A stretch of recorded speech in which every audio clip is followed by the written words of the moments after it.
Hi everyone, welcome back to the channel. This is going to be my series of how I try to teach you how to crochet.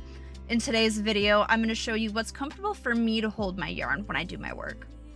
Okay, so we're going to start out. I've got my yarn here on my left, and I've got the tail of the yarn on my right. I'm going to take the tail of the yarn between my right index finger and my right thumb. I'm going to take my left hand and flip it over.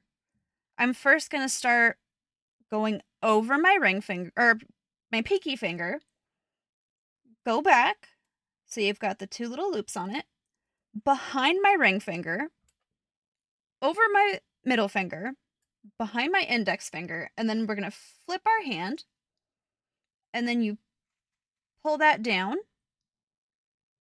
And if I have to hold anything, works, whatever I got to do, I usually hold it between my ring finger and my thumb.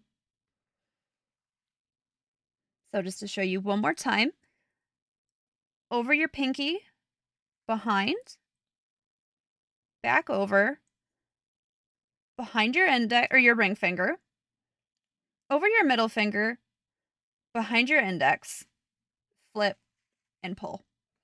And then you kind of hold your index finger nice and tight, nice and straight. That one you don't want to move. That's what is going to hold your tension.